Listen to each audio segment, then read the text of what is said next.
Here is the voice of the working class, Rick Smith.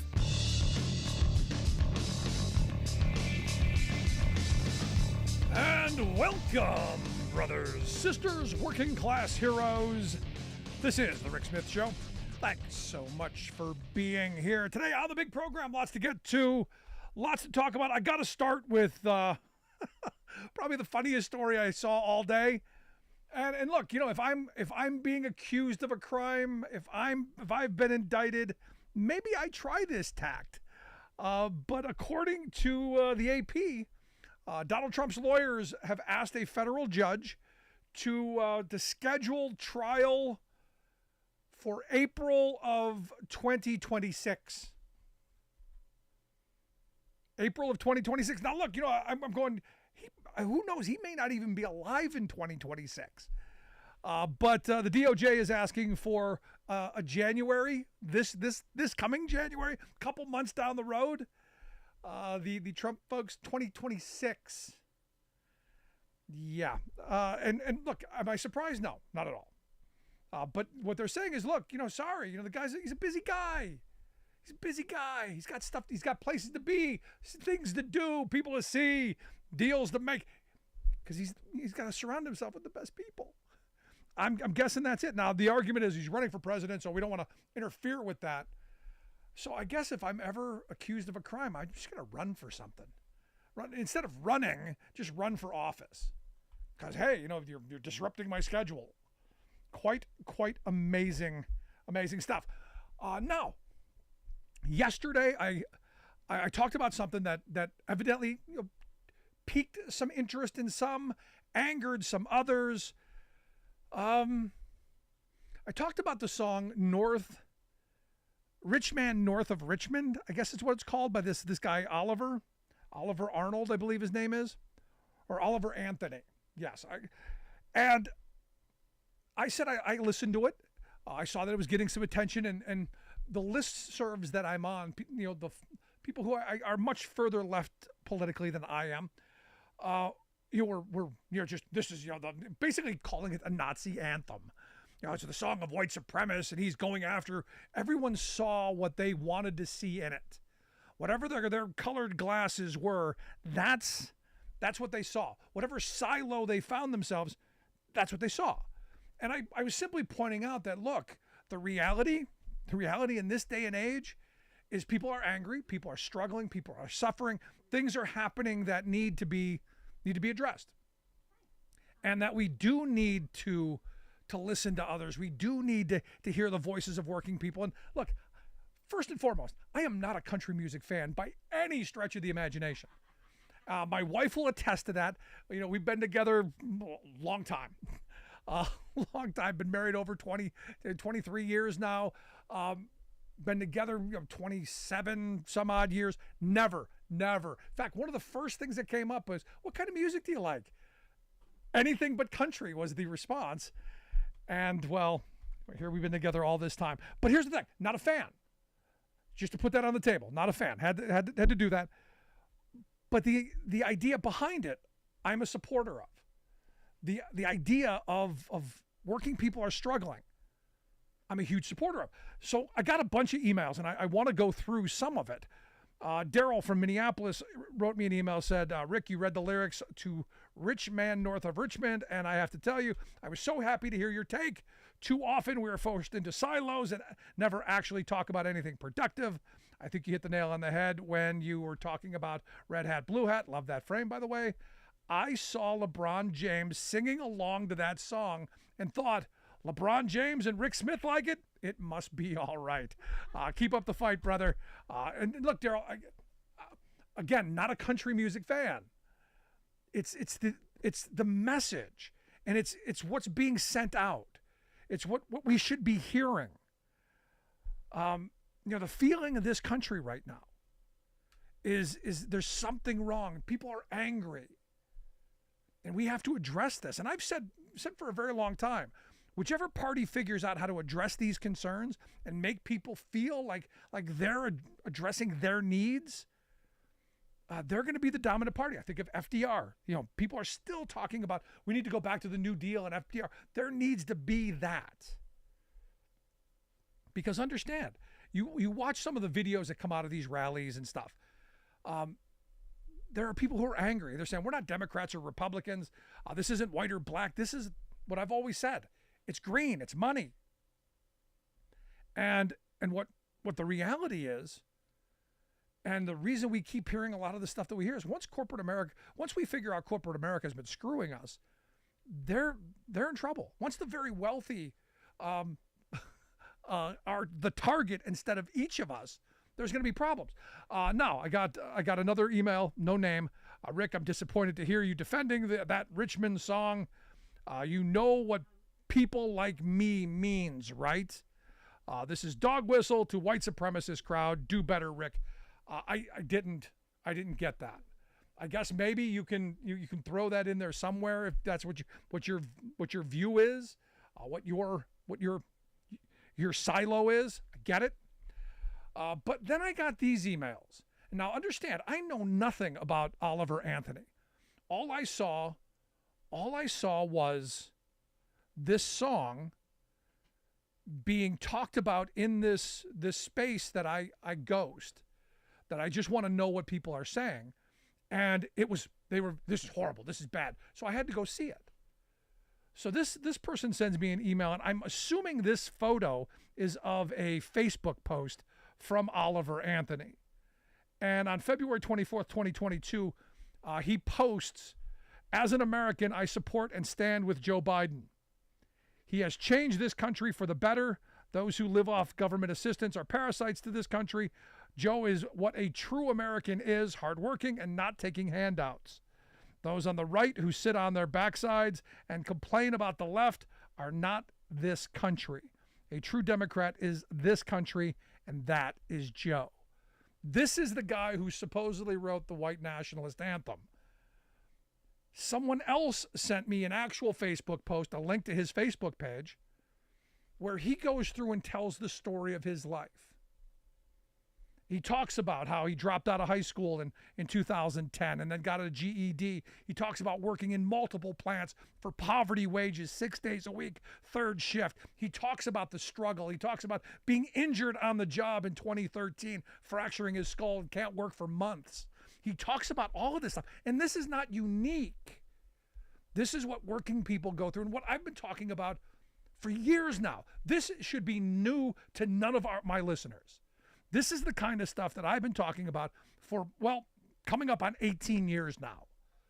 Because this is the life that working people live. He said he got another job where he spent the last 10 years hearing the same story from person after person. And he says, look, I'm tired of it. I'm tired of people being neglected, divided, and manipulated. He said, look, there's nothing special about me. I'm not a very good musician. Not a very good person. He says, spent the last 5 years struggling with mental health, using alcohol to drown it out. He just says, look, I just want to see a better country. And I got to tell you, when I listened to that song, that is what I heard.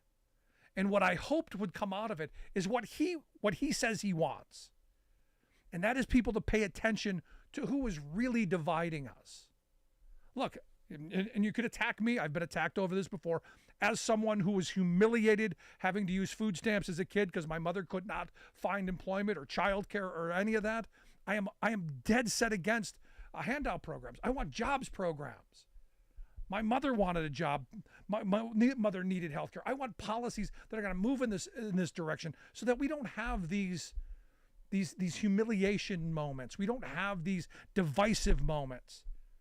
And I've said for years, government should be the employer of last resort, bottom line. You need a job, you need to put food on the table, you're going to get one. But no, we're not going to get that from our Republican friends. And again, I come back to, saw this information today. CEOs from 300 of the healthcare companies in this country, the top 300 CEOs of publicly traded healthcare. Now remember, we're told, well, healthcare is all nonprofit. Nonsense.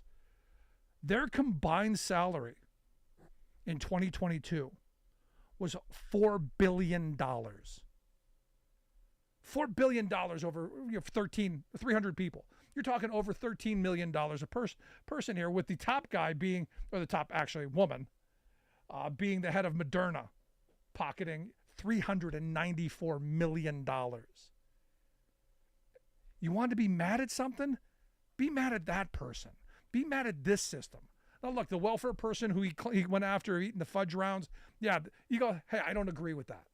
The welfare queen that I want to go after, the parasite that I want us to go after, are these CEOs who are stealing healthcare dollars that should be taking care of people instead of lining their pockets. See, I'm a policy person, always have been. Sound policy, smart investment. That's how we rebuild the most prosperous working class in the history of civilization. And I come back to where this has to be political. The Republican Party has shown me nothing that they give a rat's behind about any working person. What policy have they moved forth that's going to help us? Let's take school lunches, for example. Something very simple, something that benefits the working class of this country, something that I benefited from as a child. They want to do away with universal lunch programs. It's in the Republican Study Committee's report. Want to do away with that. Kids, if they're hungry, they'll go in and clean the bathroom, pull themselves up by the bootstraps. You just had Josh Shapiro, who's just signed the law here in Pennsylvania guaranteeing breakfast and lunch for students in this state. That is a good thing. Republicans want means testing of lunch programs because, we don't want anyone undeserving to eat. And I like what Minnesota Governor Tim Walz said. He said, look, the haves and the have-nots in the school lunchroom is not necessarily the thing. Just feed our children. Give them the dignity of just being able to eat. In the wealthiest country in the history of civilization, can we at least do that? And then maybe we start. We're reaching out to this Oliver Anthony to try and get him on the show because I think this guy can be helpful, because someone like this can, in fact, go into those crowds and talk about the things that he's written, the things that we talk about here on this show. It's possible. We just have to do it. I want to hear your thoughts. Email me, rick@thericksmithshow.com. Going to take a quick break. Right back with your thoughts. Stick around. You're listening to The Rick Smith Show.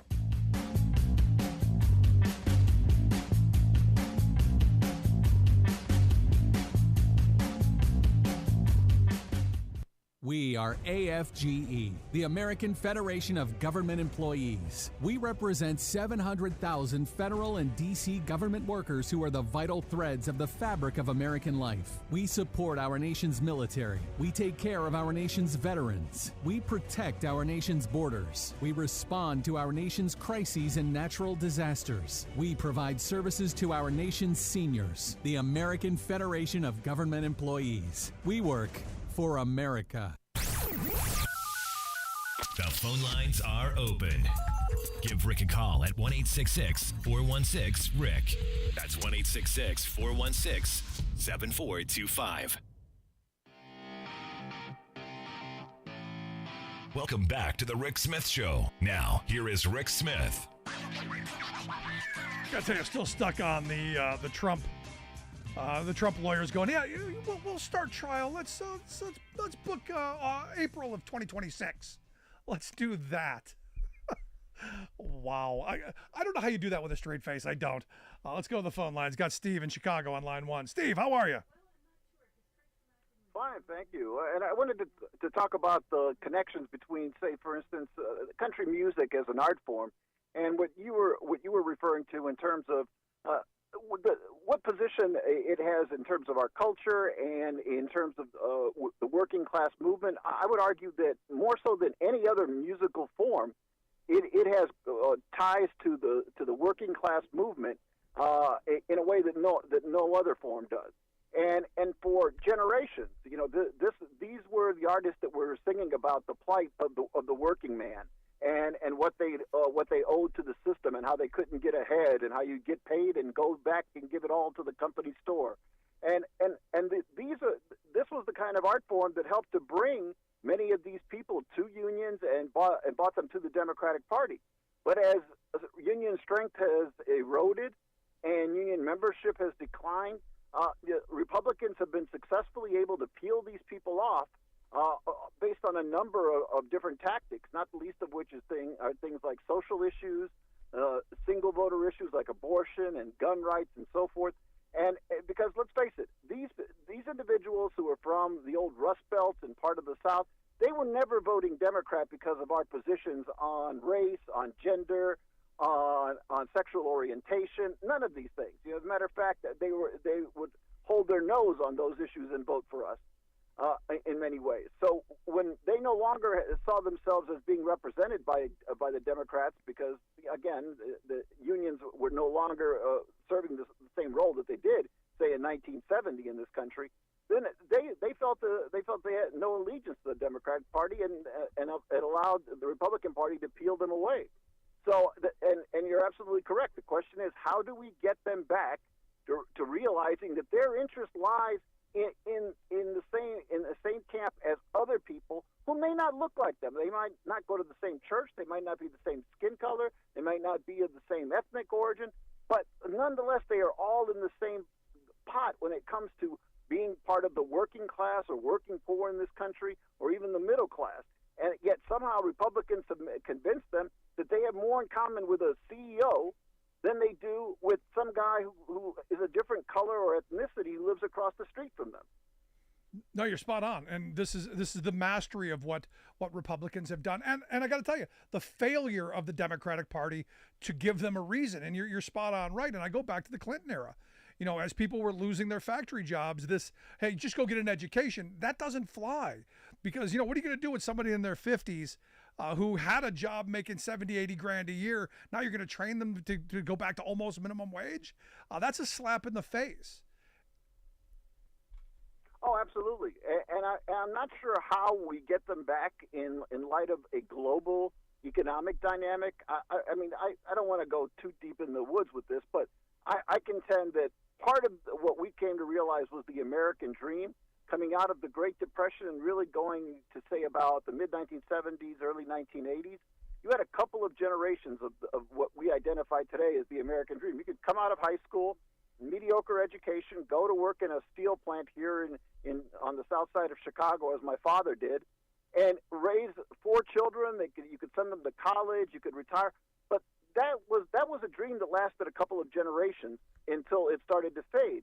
And largely because, you know, after coming out of the Second World War, the United States produced 51% of all the goods and services on the planet. So I want people to understand and to get a perspective of what that meant in 1945. Right. And then to go forward, obviously, that declined over time. And the people that they saw their industries decimated in Europe. Japan saw its industry decimated. Well, over the next 30 years, they rebuilt their industries to modern standards. We in America, we didn't. Instead, corporate America here, the big three in Detroit, thought that they would reign supreme for centuries to come in the auto industry and could build junk and pocket money because they thought everybody was going to buy American until the end of time. Well, that didn't happen because other car manufacturers built better things and cars that people actually wanted, and they came to realize that a bit too late. So I don't know what the answer is because, again, we're living in a global economy, and now no matter who you are, with the exception of a few industries, you have to compete in an international marketplace. And how do we then do that? Well, I think what Biden is doing with, you know, some of the policies to reshore manufacturing and government investment in new technology, I think that's a smart first step. It's going to help us build an industrial base that's going to move us in that direction. And I understand what you're saying, that, you know, the globe was void of a lot of manufacturing, but we're also the planet's largest consumer. So if my ideal of domestic production for domestic consumption, I think you start there. Oh, and you're absolutely right. Now, obviously, what the plan is, in terms of what you're talking about, is very different than what you see manifested in the real-world economy. In the real-world economy, CEOs and division heads and so forth, they all are under pressure to minimize costs, yep. Which, let's face it, the single largest cost is labor. So in other words, if we could automate, if we could offshore, if we could do any of these things to minimize costs, then obviously we can maximize profits. The problem is that if you spread that out over the entire economy, because you're not the only one to think of this, you know, that sooner or later you run out of people who you want to sell things to because they no longer have jobs and therefore cannot buy the things you're selling. The way in which things worked for much of the 20th century was American workers made a good living and bought a lot of things with the money that they made. Yep. And all of us prospered under that system. But what happens when you don't need workers anymore, or you need them at such a minimum rate of pay, such that, and then you expand that over the entire economy? Okay, who's buying what you're selling now? Yeah, I completely agree with you. I couldn't have said it better myself. Good stuff, Steve. I mean, I'm right there with you. I mean, the idea that if workers don't have wages, and this is what I fear about automation and robotics. When people are no longer needed, who buys the widgets and the whatnots? You're right. Appreciate the call, man. And if I could make this, one last point, I do think there is an additional conundrum here in that the quote unquote American dream. If the entire world lived like the average American lives, we would need 2 to 3 additional planet Earth. So we do have to start asking ourselves, even if we could go back to our grandfather's day of consumption in terms of where America stood versus the rest of the world, we don't have the resources on this planet for everybody to live the way that we used to. Not because the rest of the world didn't stand still. They came out of poverty, including in China and India and so forth. So how do we then reconcile that? It's a good question. Something I'm sure you got an answer for that real quick?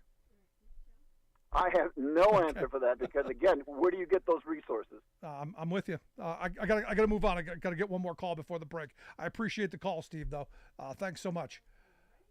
Let's go to Alice real quick. Got a minute for you, Alice. What's on your mind? What I wanted to say was, I think one of the factors that has led to the working class going over to the Republican Party is, in the heyday of the Democratic Party, they were just coming out of the Depression and World War II. And a lot of families had been through extreme poverty and saw that the Republican Party wasn't worried about it. But the Democrats, FDR, et cetera, were trying to make things better. And I think as we hit the 60s, and then we went through let's get rid of the racism and all this kind of stuff. Things kind of switched, and the Republicans used their multi-prong attack to take over. That's my theory. No, it is. And as corporate America was leaving the shores and shedding workers and saying, screw you guys, you're on your own, and pocketing massive amounts of profit, they left people behind. And that's where I come back to this song and the feeling that this guy's got, that, it's a struggle. And it's not just him. It's a lot of working people. There's a lot of working class angst out there. But I appreciate the call, Alice. Thank you. Seriously, I mean, I'm curious how you see this. And please email me, rick@thericksmithshow.com, even if you disagree with me. Because I think someone has to break this divide. We've been going into places and talking to people for years about just this, about making lives better. So my true north is always, how do we make working people's lives better? How do we make sure that people can afford a roof over their head and food on the table, so that kid growing up in the housing project that I grew up in at least has the same opportunities that I had, and doesn't have to endure the same kind of humiliation and the same kind of nonsense that I had to go through. We can make people's lives better. Isn't that what we should be striving for? Email me, rick@thericksmithshow.com. Quick break. Right back.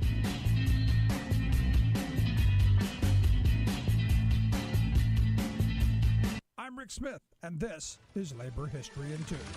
On this day in labor history, the year was 1978. That was the day President Jimmy Carter declared a federal health emergency at Love Canal in the city of Niagara Falls, New York. Premier spokeswoman, housewife Lois Gibbs, became the poster child for the citizens' environmental justice movement virtually overnight. Niagara Falls Gazette journalists had broken the story 2 years earlier. Residential sump pump testings and health surveys found a number of toxic chemicals and unusually high rates of cancers, birth defects, miscarriages, and other serious health concerns. Initially planned as a canal, the site remained abandoned until the 1940s. That's when Hooker Electrochemical Plant and the city began using the site to dispose of toxic chemicals and municipal waste. More than 20,000 tons of toxic sludge containing more than 21,000 chemicals were buried there. Then, in 1953, the city school board bought the site and built 2 schools on the property. Soon, about 1,000 families settled nearby. By the early 1970s, residents complained of foul odors, health issues, substances filling their basements, and leaky waste disposal drums popping up in their backyards, killing all plant life. Carter's initial declaration provided limited funding, but the disaster led to the passage of the Superfund Act. The neighborhood was demolished and residents were compensated and relocated. The new owner of Hooker Chemical, Occidental Petroleum, settled with the EPA for $129 million. Despite 21 years of remediation and residential redevelopment, new residents complained in 2011 of foul odors and ruptured sewer lines oozing toxic sludge. By 2014, 1,000 new complaints had been filed, contending the area had never been properly remediated. Labor History in 2 brought to you by the Illinois Labor History Society and The Rick Smith Show. When your political opponents push extremist public policies that would be disastrous for America, should you wring your hands in dread or applaud?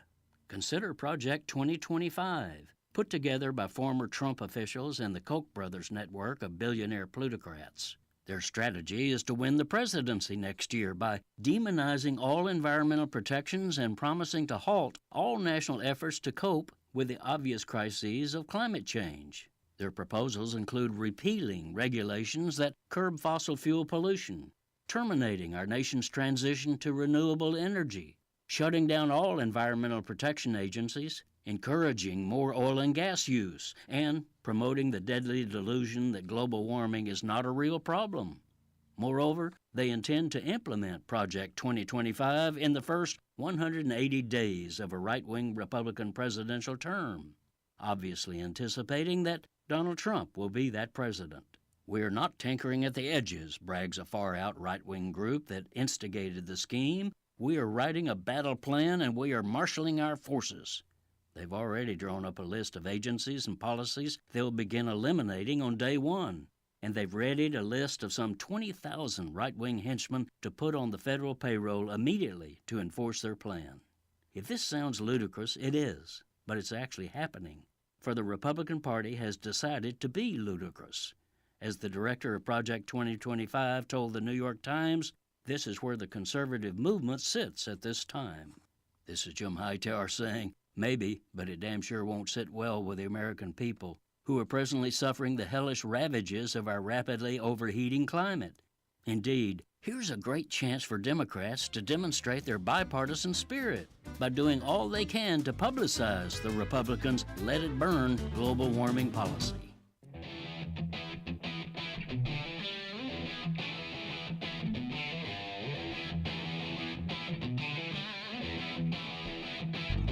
Welcome back to the Rick Smith Show. Now, here is Rick Smith. So we're celebrating the 1-year anniversary of the signing of the Inflation Reduction Act. If you look at some of the numbers, there's truth in advertising. Inflation has come down. Jobs are being created.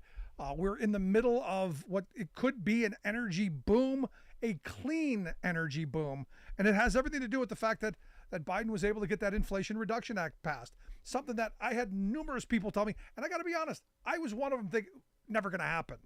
I never thought Manchin or Sinema or any of them would come along, but got it done, and things are happening. Jobs are being created. Communities are getting better.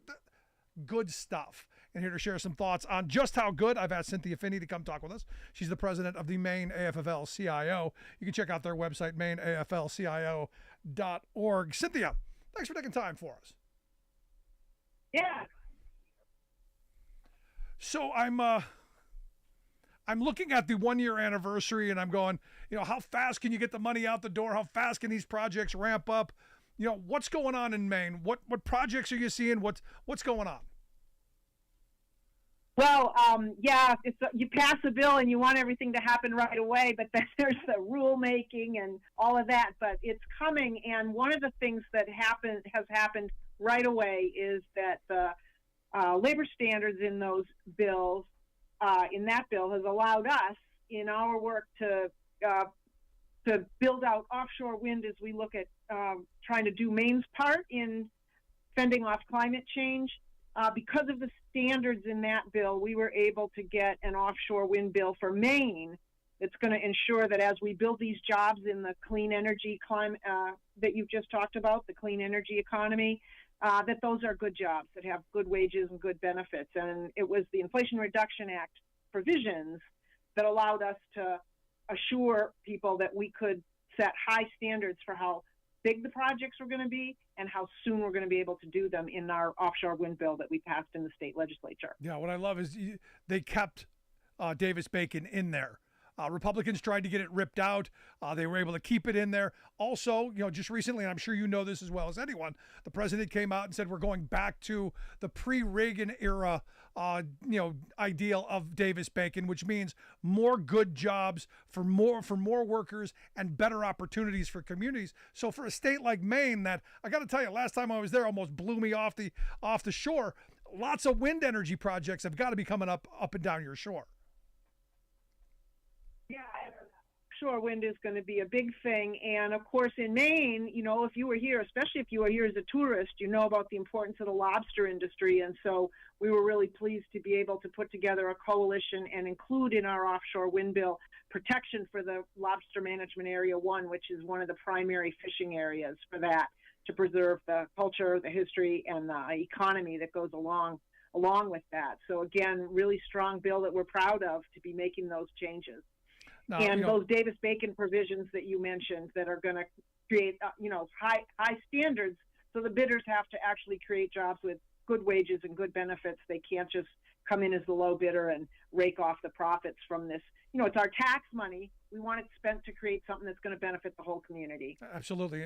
I've been saying for the longest time on this issue in particular, is that, if we're using our tax dollars to get the things that we need, it should benefit the community in more ways than just getting a cheap thing. But there's this moment where I look at Joe Biden and I go, he is, in his words, the most pro-union president in my lifetime, and I agree. And this is one of those examples.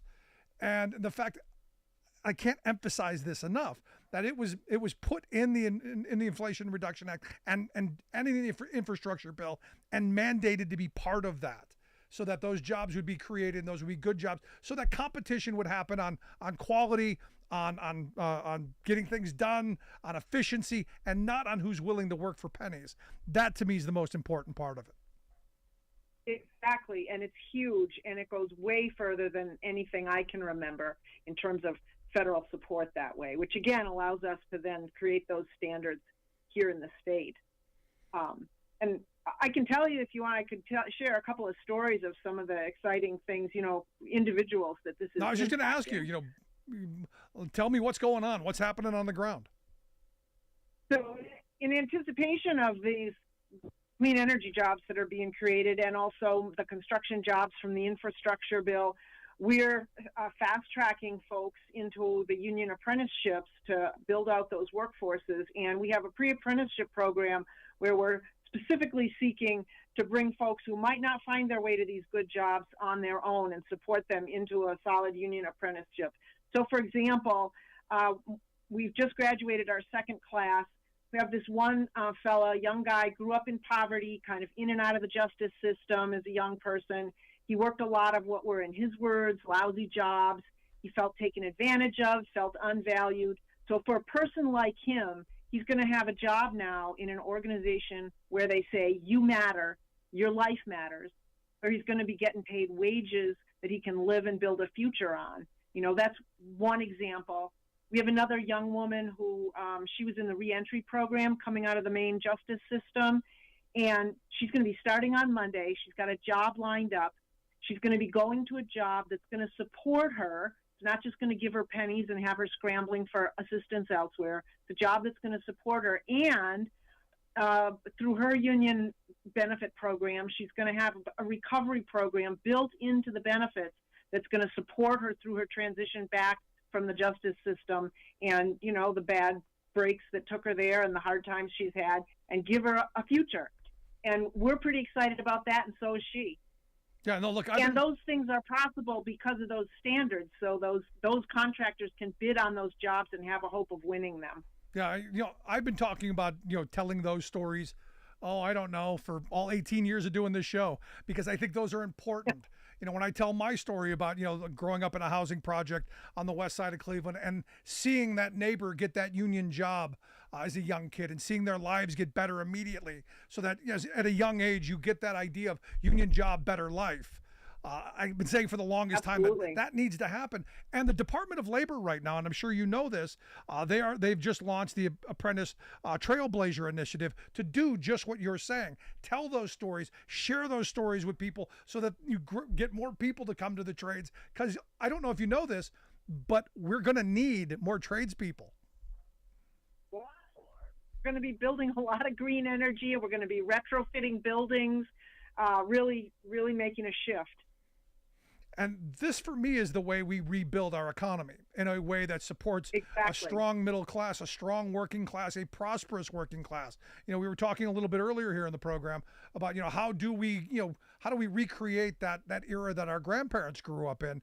And I think, ensuring that these jobs that are going to rebuild our country is the basis for this, and then we build out from there. But for me, these construction jobs, these should be the gold standard that everybody wants to be part of. The tax incentives in these bills, both the Inflation Reduction Act and our offshore wind bill here in Maine, the tax incentives are really significant to lead people to the high road when they're bidding on these projects. So what kind of projects are happening in Maine? I know the wind, there's a lot of wind happening. Anything else going on in your state? There's a lot of solar being built, and some of that started before we got rolling on these projects. So some of those jobs are not so good, but some of them are good and increasingly union, and we're aiming to trend them that way so that they support people and don't just use people. So lots of solar being built. We're leading an initiative through the Maine Labor Climate Council toward public buildings, schools in particular, for a retrofit for better energy, for better air. It'll make a cleaner environment for people to work in. It'll use less energy. It'll save the district's money.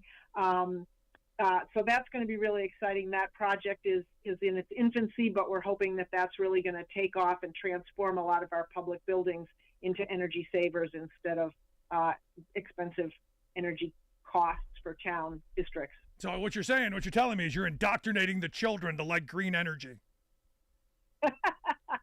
We're hoping to convince the school boards as well, yes. No, at the end of the day, if children grow up with that, they're going to like it. It's going to be a good memory. No, look, we put solar panels on our house back in 12. And it's one of those things that my kids saw, and they started then questioning, why doesn't our school have it? And then a couple years later, our school district put in a big array, and they were asking, why doesn't the Walmart and the shopping mall and, all this open, why don't we have solar panels everywhere, Dad? And I'm going, well, we just don't have the will yet. And maybe we will. Maybe this is going to move us in that direction. Yeah, certainly some will was created to pass that bill, because it wasn't easy, as you know, if you followed all the iterations it had to go through to finally come out and become real. But it takes people like your son asking those questions. But here's the thing, and I go, it's historic. It's moving us in a positive direction, but it's not enough. I mean, and I know I sound greedy. I know I sound, like I'm whining. But if we're going to truly transform this country for the future and give our children and grandchildren a country worth inheriting, I think we got to move a little quicker. We got to get a little step in the giddy up. Yeah, well, 4 years ago, Governor Mills said Maine won't wait when she talked about our climate plan. And again, that's one of the things we're excited about in this offshore wind bill, because we were able to make it a lot bigger than it was going to be, and with a much more ambitious timeline because of the conditions that were set by the Inflation Reduction Act. And you're right, it is just one of the things, but we have to do all of the things, and was a really important one that we're really proud to be moving forward on, as well as the other things, programs that we've talked about. You're listening to the Rick Smith Show with Cynthia Finney. She's the president of the Maine AFL-CIO. You can check out their website, maineaflcio.org. We'll get links out on social media. You can take a look at that. Now, the Inflation Reduction Act is a lot more than just the clean energy stuff. Prescription drugs, some talk about that, insulin. There's a bunch of things in there to try and bring costs down. And I know a state like Maine, an older state, a state that has some of these. How is this helping bring your inflation down? Because I look at Florida. Florida's going crazy with inflation. I don't know what they're doing down there, but wow. How are things going in Maine? The numbers, but I do know that it's making a difference when people are making enough money to be able to afford things. I know things are leveling out. And I also know another thing that's in the bill is equity standards on some of this work, so that when contractors are providing jobs for folks who haven't traditionally been able to have them, and again, a personal story, because that's where it's real. It's when it happens to a real person. Is another one of these folks who came through our construction academy. He's from a Sudanese refugee family, grew up in the south of the United States, and I don't know how he ended up in Maine, but here he is. And he came through our pre-apprenticeship program. He's got just a strong sense of racial justice, and he's really excited to be working as an electrician in green energy. And those standards for equity provide additional, besides the benefits for if you follow the labor standards, then there's additional benefits that are available to contractors who also have diverse workforces and things like that. So we're also creating that kind of change in our society and really building, at the same time that we're building an economy that can support the climate and the planet, we're also building an economy that can get rid of the inequality, which I'm sure you've talked about many times on your show over the 18 years. So all of this that raises up all the votes, helps with the inflation, helps with the cost, helps folks build lives that can flourish. Yeah. Now, as I've been talking about on the show, if every working person in this country was a member of a labor union, the vast majority of contracts I know have some cost of living adjustment stuff in it. I know my grandparents in the 70s, they saw 1975, my grandfather got 3 raises because inflation kept going up and wages kept going up to meet that, because you don't want your wages to be eroded. To me, this is one of the great talking points of why we should be joining and forming unions for all working people. And look, it's happening. I don't know if you've noticed, but there's a lot of activity, which is why I'm also thrilled to hear the NLRB is moving back to the good old days of the Joy Silk doctrine, to where if you sign a union card and you got the majority, you start bargaining. None of this nonsense of being harassed and intimidated and threatened and fired. You start negotiating. You start bargaining for better wages, hours, condition. Again, this is why I voted for Joe Biden and why I think we're heading in the right direction. Yeah, he's been a really strong leader on that. So last question I've got for you. On the apprenticeship front, there are lots of opportunities. What should people do if they want to get their kids? Like my son wants to be an elevator mechanic. How do we get young people moving into those jobs? Well, I know on our website there's things where you can sign up if you're interested in things like that. And I'm going to guess that because I know your show is not confined to Maine, so I'm going to guess that other AFL-CIOs around the country on their websites probably have ways to get in touch too. But that is a great place to start asking the questions. Who's the union? How do I contact the union? There are pre-apprenticeship and apprenticeship programs for all kinds of construction trades: elevator constructors, operating engineers, laborers, electricians, carpenters, bricklayers. They all have strong apprenticeship programs. They all have strong wage benefit packages. And you can start with your AFL-CIO to ask how to contact that. Many of them also have building and construction trade councils. You want to make sure it's the building and construction trade councils, because those are the union organizations, not the, not the ABC people. The non-union contractors. Yeah. No, you don't waste your time in an ABC apprenticeship program where the vast majority of people don't finish and end up getting inferior training. Again, there's not a better bang for the buck. Specify registered apprenticeship. You look for registered apprenticeship, and then it'll meet your state standards and not just be something that calls itself apprenticeship. There you go. Cynthia, I appreciate you taking time for us. Keep up the great work. I look forward to talking to you again as we continue to expand the green energy universe. Thanks so much. Thanks. Great to talk. You as well. Cynthia Finney, president of the Maine AFL-CIO, maineaflcio.org, the website. I want to hear your thoughts. Email me, rick@thericksmithshow.com. Right back after this. Stick around. You're listening to The Rick Smith Show. We're working people. Come to talk.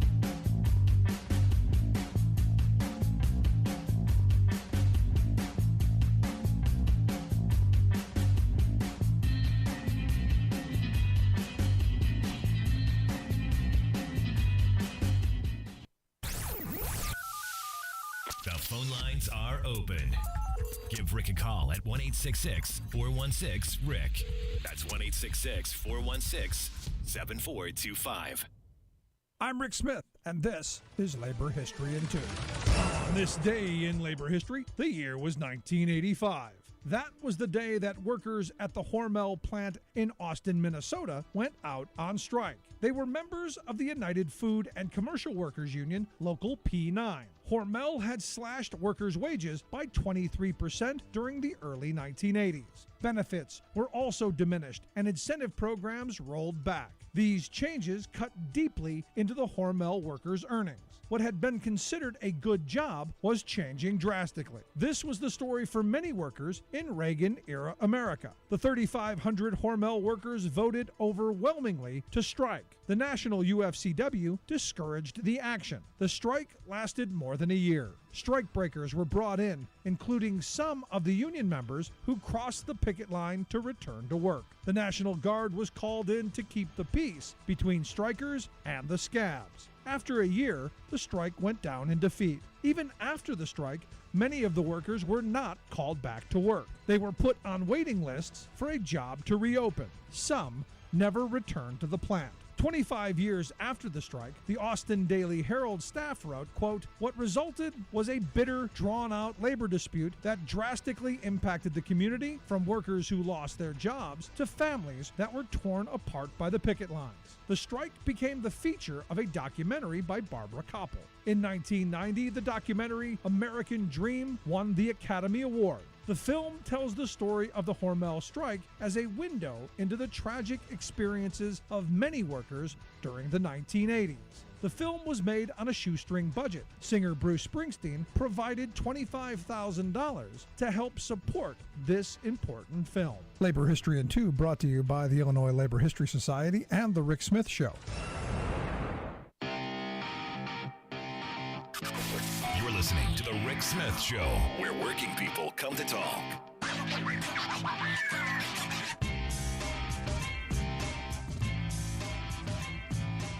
Got an email that caught my attention. And again, it's another one of these.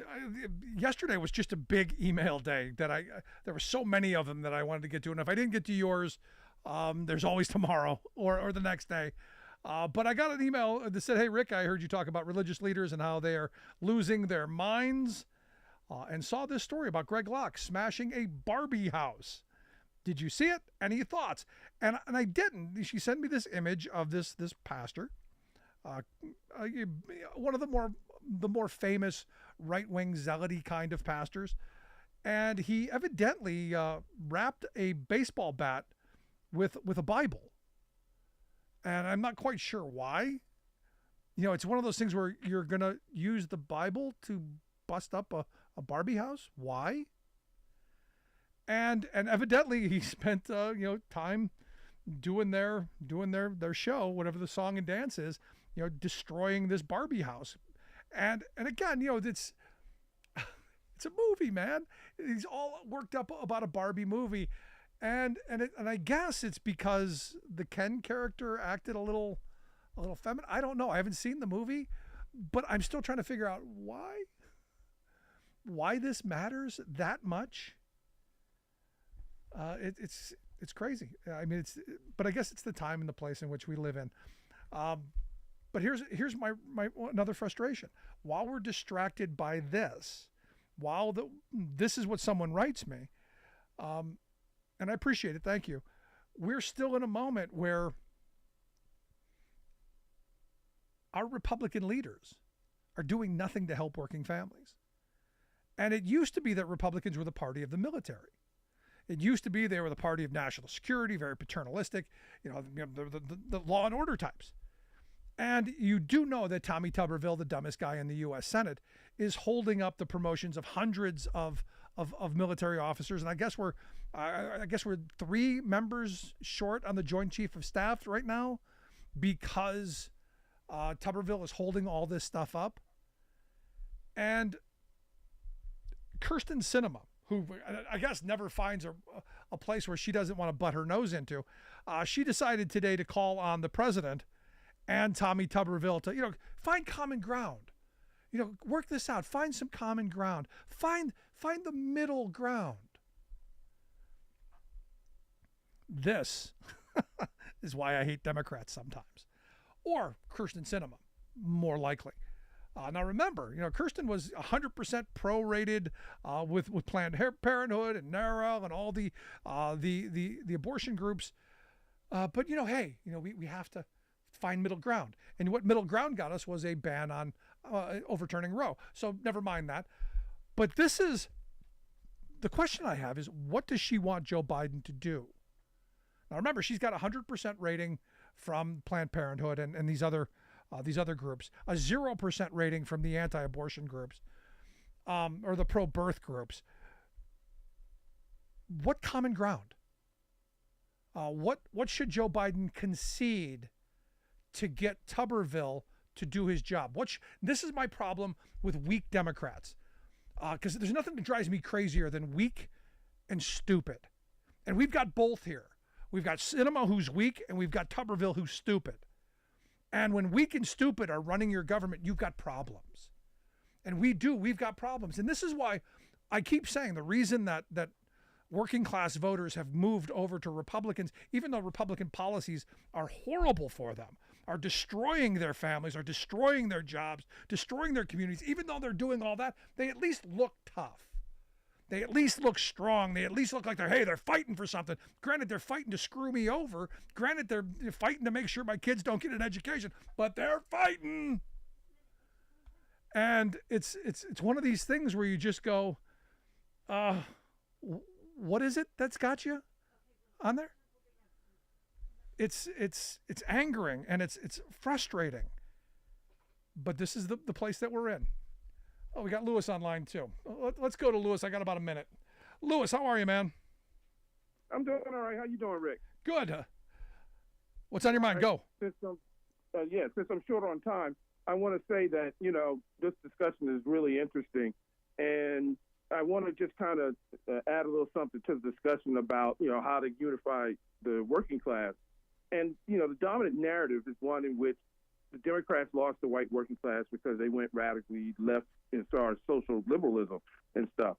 But really, what happened was the Democrats, went along the lines of neoliberalism, and the working class, white or black, couldn't really make a distinction between the two parties, right?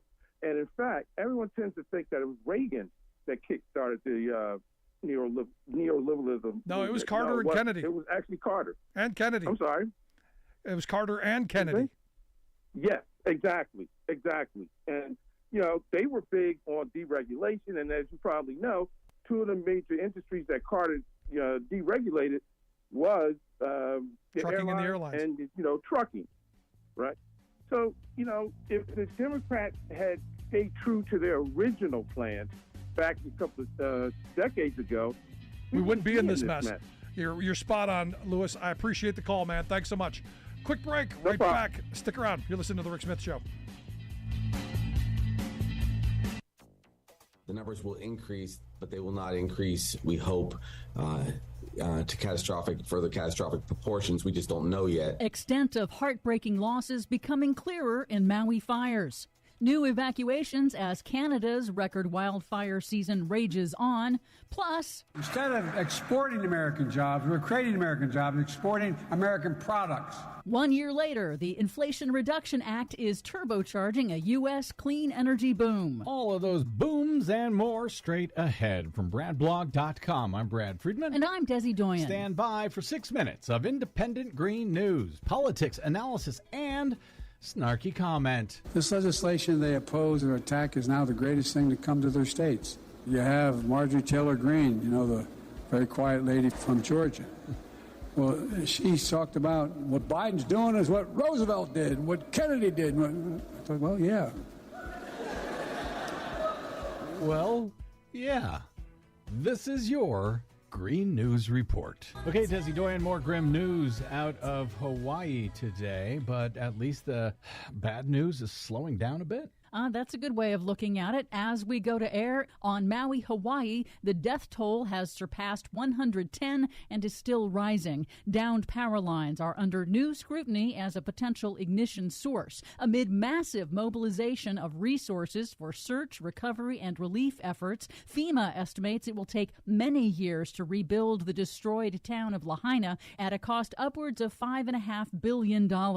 Preliminary insurance industry estimates put total economic loss and damage from the fires as high as $10 billion. The Maui fires destroyed nearly 3,000 structures, the vast majority residential, worsening the pre-existing affordable housing crisis on the island. Survivors say they are already being approached by developers wanting to buy land where their homes once stood. Many, of course, think of Hawaii as a paradise, but the fact is, over the past 20 or so years, according to AP, disasters like this, thanks in no small part to climate change, have sort of gone through the roof on Hawaii. Canada is also still grappling with a record wildfire season intensified by extreme heat and dryness. The government of the Northwest Territories declared a state of emergency this week due to multiple out-of-control wildfires that completely obliterated the rural town of Enterprise and now threaten the territorial capital of Yellowknife. There's no relief from the unprecedented heat that is intensifying the fires in Canada. Parts of British Columbia broke new all-time high records this week for the month of August, topping 106 degrees. Portland, Oregon this week also set a new all-time high August temperature record of 108 degrees. That's about 25 degrees hotter than normal. The last time Portland, Oregon was this hot was during a 1 in 10,000 year heat wave that hit 2 years ago. As the pace of costly climate change intensified extreme weather disasters accelerates, climate solutions are also gaining speed. Good. 1 year ago this week, President Biden signed the Inflation Reduction Act, the largest single climate investment in U.S. history after a long and very difficult struggle. Experts say the Inflation Reduction Act has already been a game changer for the clean energy sector in America, but experts say it has also spurred other countries to boost their climate investments to compete. So not only a game changer here in the U.S., but a game changer around the world. Yes. However, a recent poll found most Americans are unaware of the law's profound impact. 70% say that they've heard little or nothing at all about the Inflation Reduction Act since it was signed into law. The IRA invests $370 billion over 10 years to accelerate renewable energy projects, increase domestic clean energy manufacturing and electric vehicle manufacturing, and boost electrification, including the first major incentives for homeowners to transition away from polluting fossil fuels. According to new analyses, the climate law has spurred a factory-building frenzy in the U.S., more than $110 billion in new private sector clean energy manufacturing plants, including the nation's first solar panel recycling plant. Nearly 200,000 new jobs in the clean energy sector alone. That has spurred others, like the European Union and India, to boost investment in their own domestic clean tech industries. President Biden, in a tour of a wind energy plant in Milwaukee, Wisconsin this week, noted that all congressional Republicans voted against the Inflation Reduction Act as he highlighted the surge in clean energy jobs and U.S. manufacturing. We're investing in America. According to Morgan Stanley and Goldman Sachs, my plan is leading to a boom. They call it a boom in manufacturing. and manufacturing investment as you're seeing right here in this factory. A building boom, a manufacturing boom, a jobs boom, a clean energy boom. Sounds like a good idea to me. For much more on all of these booms and the ones we couldn't get to today, check out our website at greennews.bradblog.com. Find, follow, and share us planet-wide on the Facebooks, Mastodons, and site formerly known as Twitter at Green News Report. Are you tired of think tank approved corporate news and commentary? Are you tired of CEOs telling you what to think, who to hate, and who to vote for? Well, welcome to the Rick Smith Show. We don't take orders from some boardroom, and we don't do focus groups or talking points. We don't work for them, and we never will. I'm Rick Smith, and I work for you. Join us daily at thericksmithshow.com and download the podcast and never miss a minute.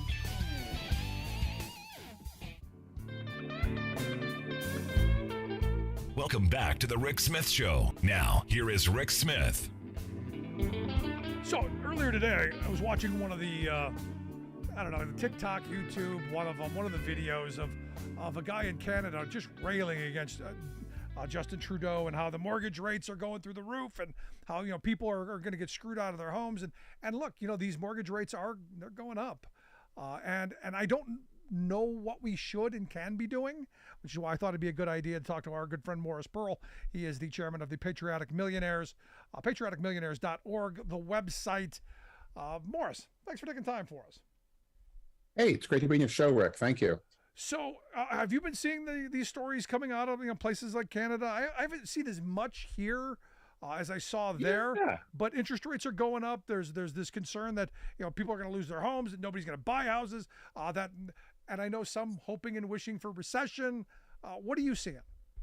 Well, I mean, people have got some valid concerns. Interest rates are now a lot higher than they were like a year ago. Interest rates have gone from, below 3. If you could have taken out a mortgage a year ago with interest rate a little below 3, 7 on your interest rate, probably. And that's a huge difference. That's a difference of like a payment of like $1,200 versus $2,000. And if you can afford to pay $1,200 a month for your mortgage, maybe you can't afford the $2,000 a month payment. Right. And maybe you can't buy that house. So that's a problem for people. But what do you say to the person, Morris, who goes, well, at the end of the road, it doesn't matter. If the interest rates are higher, people aren't going to be able to pay the high prices, so the prices are going to have to come down. And at the end, it all comes out in the wash anyway. What do you say to that argument? Well, to a large extent, I believe it. For in area where people get mortgages, if for the multi-million-dollar house that people pay cash for, it doesn't apply. But for the $500,000 houses and $200,000 houses that people get mortgages for, when you go to look for a house, the broker is going to ask you about how much money you make and check your credit score, and they're going to figure out what kind of mortgage you can qualify for. And if they say, okay, you're going to qualify for a mortgage, you can pay, $1,300 a month based on your salary. You can qualify for a mortgage of this much. That's how much you can afford to pay for the house. And if everybody's in the same boat, well, if the guy wants to sell the house, that's what he's going to get for it. Yeah. And interest rates are going up for everybody pretty much. So I kind of believe that argument to an extent. When rates go up, that's bad for house prices. But an additional thing that's happening now is that so many of these guys who own houses do have mortgages of like 3%. Mortgages were below 4 for a couple of years. And so they're thinking, well, I could downsize, but if I downsize, I'm going to have to get a 7% mortgage on this smaller place and pay even more. So why bother? And so a lot of people are just saying, sorry, I can't afford to move. So a lot fewer houses are for sale right now. And people are, there's less houses available. And so those few that are available because somebody really has to move, they have to move to a different part of the country or, their spouse died or something. Those people are able to hold out for higher prices. But I think if mortgage rates continue to go up, house prices will kind of go down to correspond to that. No. I'm 63. I remember, the 1980s when mortgage rates were above 12 for 5 years in a row. No. I had a relative that I spoke with earlier who said the same thing. They bought their house back in the early '80s. Their mortgage was 12%, and he said, you wrote most of that off. He goes, but the reality is that our wages were sufficiently high enough to cover that. That as inflation went up, our wages went up because you had cost of living adjustments and union contracts. So it didn't hurt as bad as it's hurting working people today, because wages haven't kept up with inflation over the last 40 years. No, they haven't. But wages are starting to catch up now. That's really what drives me crazy. I read the Fed minutes that came out, I think it was yesterday. They're concerned, wages are continuing to go up. We have to get them back in line with their historical norms of percentage of profits and things like that. It's like, I can't stand this. Yeah, but at what period in history are you talking about? When I started working, yesterday. I go back to the late '80s when I started working, and the job that I currently do, I started off making $15 an hour, top rate a little bit over 18. Right now, that same job starts off at 21, not 15, and we're talking 35 years later, a very small increase. Wages have not kept up historically. If we could go back to the way the wage structure was in the late '80s, I wouldn't be unhappy with that. I just meant things have improved since like 6 months ago, 9 months ago. A few more places are getting unionized. The UPS people got a contract with the Teamsters. Starbucks is getting unionized here and there. Amazon is paying more. Over the last 6-9 months, things seem to be looking a little bit better for the working people. That's all I'm saying. No, you're right. But so I know a lot of people are blaming Biden for this mess. Is this his fault? I don't think it's his fault. Maybe he could get the people in the Fed to not raise interest rates as much and not worry about inflation so much. But that is kind of their job, to worry about inflation. Does he have the power to do that? Like inflation? Well, he does appoint them, and presumably he tries to appoint people that like him. I would think. So he might have some influence on them. But no, he doesn't have direct power to control the Fed. They're independent once they're appointed. He's doing things. He's trying to do things like forgive student loans, provide more money, in infrastructure projects so more people have jobs. So putting more money in people's pockets, that's what he can do, or what Congress and the president together can do to do this. Now, of course, some people don't like the idea of student loans being forgiven. Some people don't like the idea of the federal government paying for more roads and bridges and stuff like that. Right, but Congress isn't going to do any of that stuff because we've got a divided Congress. And look, how is he going to have any influence over the Fed? Jerome Powell was put in place by Trump. Well, that's true. That is true. So Jerome Powell, I think he's a reasonable guy. He's really afraid of inflation, and he's afraid of taking his hands off the controls and then suddenly seeing inflation spike up again, and then say, "Oh my God, this guy's a complete idiot." So he's a little scared, I think. But I'm hoping that they'll decide that having the economy growing is actually a good thing, even if that does cause some inflation. They do have a dual mandate, right. High employment and low inflation at the same time. Well, how do you do that? And I've always wondered that. Even back when I was taking Econ 101 1,000 years ago, I still wonder, how do you have this dual job where one affects the other? If you have low inflation, the way of getting inflation down is to cause more unemployment. How do you juggle that? If you have full employment and everyone has jobs, a tighter labor market, wages, or how is explained by the X graphs, wages go up. How do you balance that? And we think that's good if labor markets are tight and wages are going up and unions are negotiating better contracts. I think that's a good thing. And yes, it does cause inflation. If everybody in your town gets a raise, chances are the guy at the bar is going to be raising the prices of the beer. Chances are the guy who owns the apartment building is going to be doing leases for higher rates next year. Yeah, if you have more money, you can pay people. People will increase the price of things too. But hopefully, the people can get raises more than the amount the prices are going up, and sometimes that's working.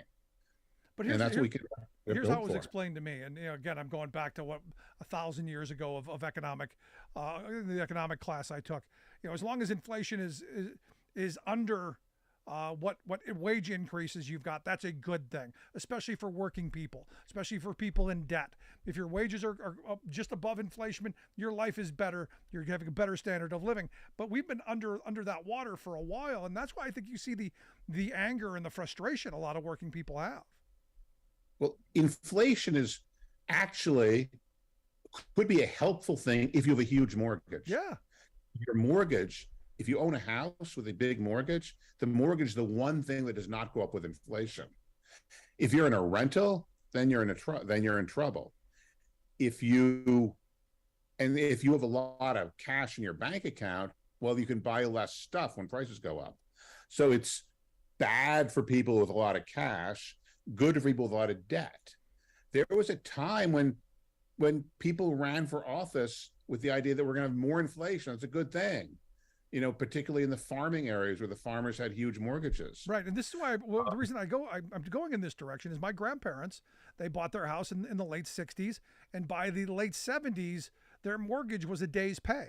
Inflation had gone up that much to where the home that they bought that they were struggling to pay in the 60s was an absolute joke by the late 70s.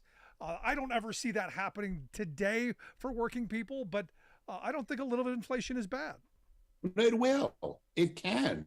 If inflation is a few percent per year for 30 years, yeah. And if you can get a 7% mortgage now on a home, and if the inflation goes up, both wages and house prices, 3 or 4% or 5% for 30 years, that mortgage is going to look like a joke 29 years from now. Yeah. And the guy's going to feel brilliant when he sells his house for $1 million and is making a couple $100 in mortgage payments.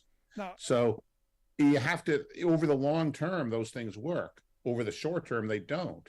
Your parents probably felt pretty stupid 3 months after they bought the house when they were kind of having to budget, how much to spend on food. But 20 years after that, they felt brilliant. So. No, it's a good point. And also the fact is at that time, you go back to the late 70s, early 80s, CD rates and saving rates were much higher than they are now. And I'm not seeing that same dynamic. So I think this is another reason people are frustrated with bankers and banks, because they feel like they're being gouged. Well, what happened in the 1970s, people started taking all their money out of the banks and buying government bonds that were paying like 12%. That's when the banks started raising interest rates. That was essentially when money market funds were invented, was in the mid 1970s. So I think people are starting to take their money out of banks now and putting it into other things. You can get government bonds that pay around 6.5%, 7%. Government guaranteed, yeah, mortgage-backed securities that pay 6.5%. You can buy them. Yeah, I got one last year for 10%. Yeah. No. So last line of questioning I've got for you on this topic: where do you see things going? I mean, because that's the big question. Are we creating an environment where the real estate industry is going to go bust? Do we see a boom coming? What are we seeing? I'm hoping what we're seeing is things just kind of staying the way they are for a while. Prices not going up too much, wages going up slowly, and people living happily thereafter. I think I choose to be an optimist. I think more workers are demanding higher pay, and I think they're getting it in some cases, like the Teamsters and the UPS. And I think that we're seeing inflation dying down. I think it mostly came because of supply chain issues, of shortages of stuff, and people raising the prices of when they were short of stuff. And these, people like Chipotle saying, oh, well, now there's no more shortage, but we're leaving the prices where they are and people are still paying and we're making enormously higher profits. I think eventually that will go away and prices will kind of remain constant for a while. So I choose to be an optimist, Rick. I want to share your optimism. I do. But we'll see how it plays out. But as always, Morris, I appreciate the time. Thanks so much. Great to talk to you. Thank you. You as well, our good friend Morris Pearl. I want to hear your thoughts. Are you happy where we are? Or are you kind of a little tentative like I am? I want to hear your thoughts. Email me, rick@thericksmithshow.com. Going to take a quick break. Right back with your thoughts. Stick around. Listen to The Rick Smith Show.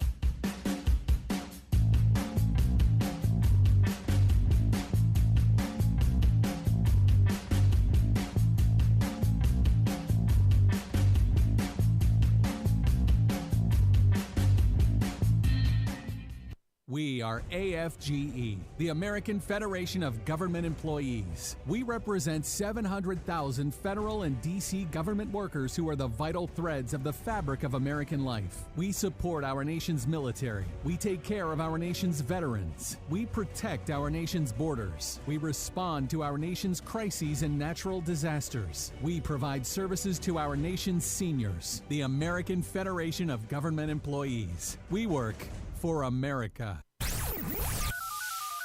The phone lines are open. Give Rick a call at 1-866-416-RICK. That's 1-866-416-7425.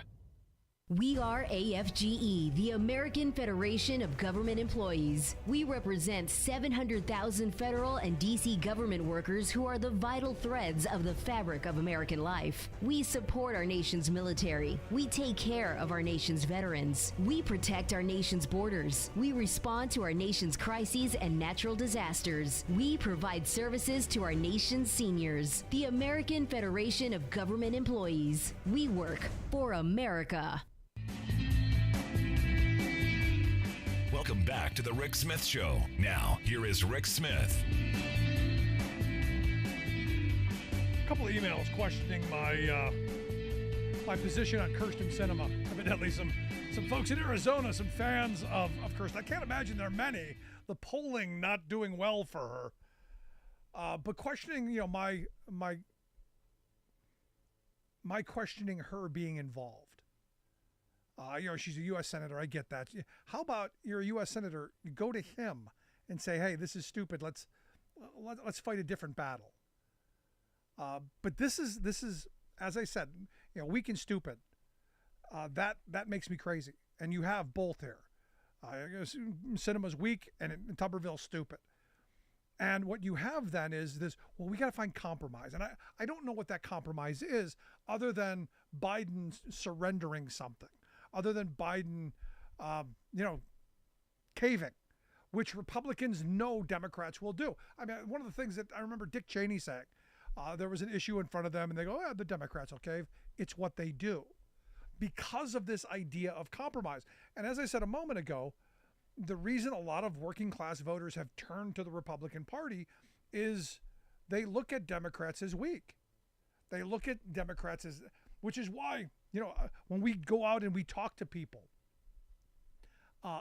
people go to me, well, you can't be a Democrat, because I don't back down from my beliefs. I don't back down from my true north.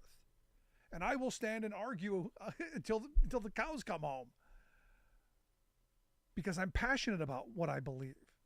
And they don't necessarily, the people that I know don't believe that Democrats think that way, because they are willing to compromise. And understand, it's because they're not willing to tear the country apart. They're not willing to destroy the house. Whereas a lot of my Republican friends are, burn it down. Yeah, we'll burn down the house. And this is what Tuberville's willing to do. To get his pound of flesh, he's willing to put the country in peril. He's willing to allow the military to go rudderless for a while. He's willing to have not the full complement of the chief justices, not willing to get the promotions and people into the positions on the military that need to be. Now remember, as we've said in the past, our internal fights, the way it's always framed is, We're siblings. You know, we're going to pound the heck out of each other. We're going to beat each other up. We're going to humiliate each other. We're going to call each other names. But outside the borders, you better not. It's like my kids. My kids tear into each other constantly. But if somebody else goes after one or the other, they're unified. You don't talk to my sibling like that. And it's kind of how this country, I always thought this country was. Now, we may not agree. We may fight like, cats and dogs. But when it comes to the water's edge, we're united. So to have something like this go on as long as it's gone on is quite distressing. And then to have cinema come and go, you need to find a common ground, compromise. Here's the common ground. Do your job, dumb guy. Do your job. Put those people where they belong. Make your stand on something else. Because the pound of flesh is what he wants is, we're going to ban care for women in the military. That's his pound of flesh. Now, it goes back to what I've always said about how Democrats and Republicans operate. Republicans always, they want what they want and they stand on that. So they come, like any negotiation, everybody has their wish list. But they come and say, well, look, we want both your legs. Got to have both legs. And you got Democrats saying, no, we need both our legs. No, got to have both of them. Got to have them both. How about just one? And they take one leg 6 months later. They go, we need the other one. We need the other leg. How about just to the knee? And eventually they get what they want by holding the country hostage. So this idea that, we're going to compromise, there are some things you don't. Now there's common ground on a lot of things, but there are some things that are a matter of principle. Now you can say, hey, that's what Tuberville's doing too. And it is. He's taking a principled stance, you could argue. The question then becomes, as a country, as a voter, are you okay with that? And this is why we have elections, to throw the bums out. Because poll after poll shows the vast majority of people are on the other side of Tuberville. It's frustrating and it's angering where we are. But it is what it is. You want to talk about something else that's frustrating? No, I'm still stuck on this thing with Tuberville. I got to tell you. I'm not a military person. As an institution, I struggle with having such a large military and the funding and the expenditures and the money that we spend on it. We could spend it in a lot of other places. But at the end of the day, when you're talking about we're going to hold the people who do all the fighting and dying and bleeding, we're going to hold them hostage, I have a problem with that. I have a problem with the fact that we haven't taken care of our veterans, that we haven't done the things that we said we were going to do. I have a problem that we've allowed another war to happen, and people who actually make the sacrifice are the ones who are held out to dry. This is my problem with Tuberville, and he has brought out all of that in me. The fact that this is the stand that he has chosen to make is quite infuriating. And I hope the people in Alabama take this to heart. I hope the people in Alabama understand what he is doing, not just to our military at home, but abroad. This showing a sense of weakness, this showing a sense of division, this showing the world that we can't do the simplest thing without there being red hat, blue hat. It shows weakness. And I'm sorry, I don't see what the compromise is. I don't see where Christian cinema is coming from. I don't see where what Joe Biden can do. And it's a lot of this stuff. I don't see what Biden can do in a lot of these scenarios that are out of his control. But I guess the narrative is that we can blame him for everything. And look, he's president. He deserves to be blamed for everything. But we've got to be smart enough to know what he's actually to be held accountable for and what not. Want to hear your thoughts? Email me, rick@thericksmithshow.com. Again, it's the 1-year anniversary of the Inflation Reduction Act. We're going to find out what that's doing on the green front. Back after this.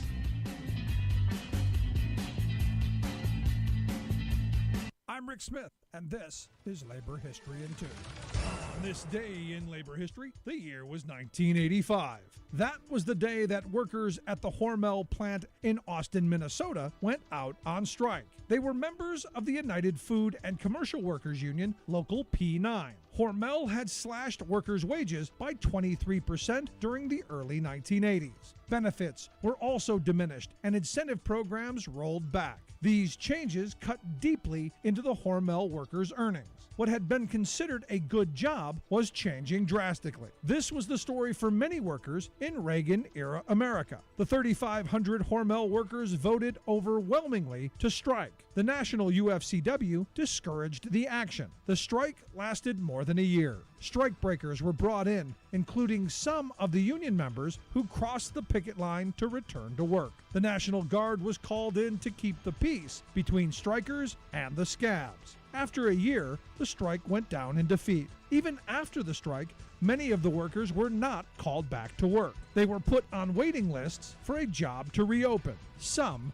never returned to the plant. 25 years after the strike, the Austin Daily Herald staff wrote, quote, "What resulted was a bitter, drawn-out labor dispute that drastically impacted the community, from workers who lost their jobs to families that were torn apart by the picket lines." The strike became the feature of a documentary by Barbara Koppel. In 1990, the documentary American Dream won the Academy Award. The film tells the story of the Hormel strike as a window into the tragic experiences of many workers during the 1980s. The film was made on a shoestring budget. Singer Bruce Springsteen provided $25,000 to help support this important film. Labor History in 2 brought to you by the Illinois Labor History Society and The Rick Smith Show.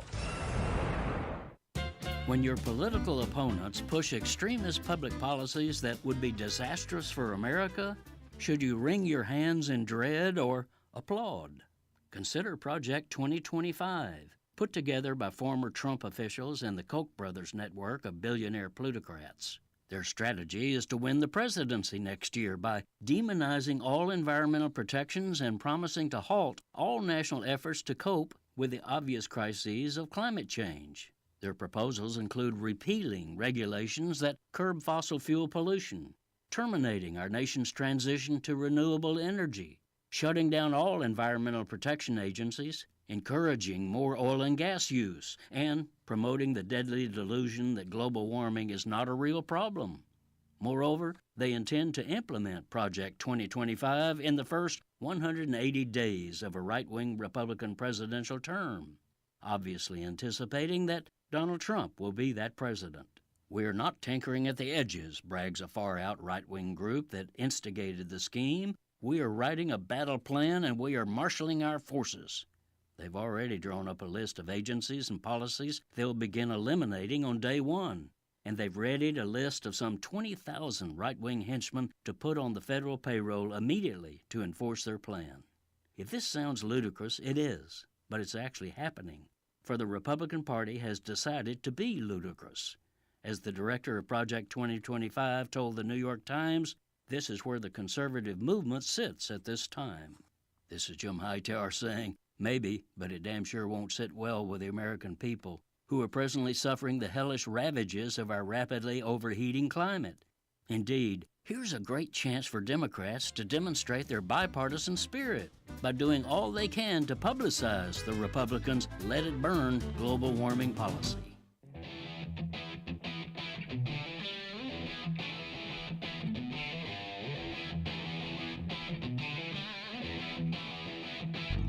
Welcome back to the Rick Smith Show. Now, here is Rick Smith. So as we've been talking about the 1-year anniversary of the Inflation Reduction Act, and look, inflation's coming down.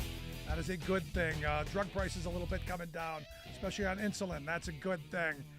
But more importantly, we're cleaning and greening our economy, and that is a great thing. And here to bring the class war walk, I've asked Ben Beachy to come talk with us. He's Vice President of Industrial Policy at the Blue Green Alliance, bluegreenalliance.org, the website. Ben, thanks for taking time for us.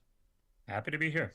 So, the 1-year anniversary of a bill I never thought was actually going to happen, but some really good stuff coming out of this, isn't there? Yeah, it's a really historic wave of federal funding to transform our economy. Not only is it the largest climate investment in U.S. history, it's also one of the biggest investments in revitalizing manufacturing in this country, and creating access to higher paying jobs for millions of people, and investing in communities who have seen decades of divestment.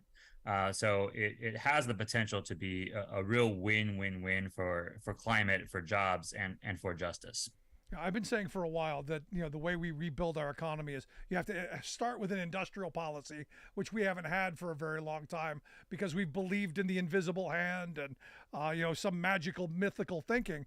But this is actually a policy to move us in two good directions. One, the jobs from manufacturing, as you point out, but getting us somewhat off the dirty stuff into more clean green energy.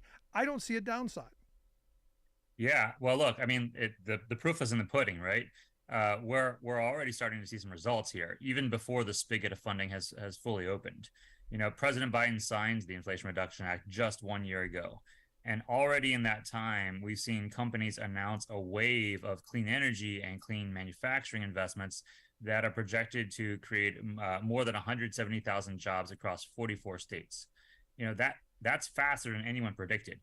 And as the programs get stood up and the federal funds start to flow, those investments will only increase, as will the job creation. And I think it's important here to zoom in on manufacturing, just because, as you named, industrial policy was like a dirty word during decades of neoliberalism, but it's back. It's back, and we right now are intentionally using all of the levers available to us, including the levers of government, to grow sectors of the economy that are strategically imperative for a cleaner, more prosperous, and more equitable economy, right? And so that includes manufacturing. So in just the last year, manufacturers have announced 83 new or expanded clean energy manufacturing facilities, right? These are the facilities that are going to make the widgets for solar, for wind, for batteries, for our clean energy future. And that is critical because it shows that, we need not hitch our climate goals to vulnerable overseas supply chains that are marred by labor abuses and higher levels of pollution, shipping bottlenecks.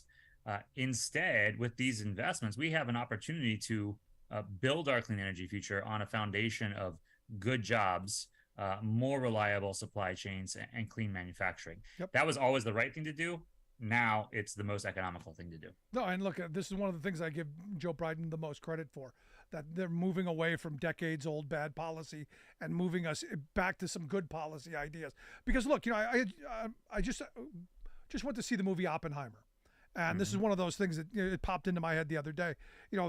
I was watching the movie and what's his name? Matt Damon's character was talking to the other character. He goes, "Whatever you need." The guy goes, "Build me a town." They built him a town. Whatever they needed to get that project done, the Manhattan Project done, they did it because they said, "We're going to do this, and we're going to do it no matter what." So for me, the idea of a Manhattan type project, in green energy or industrial policy is appealing because it says, as a country, we're all united in going this direction. And I think we need to get there. Yeah.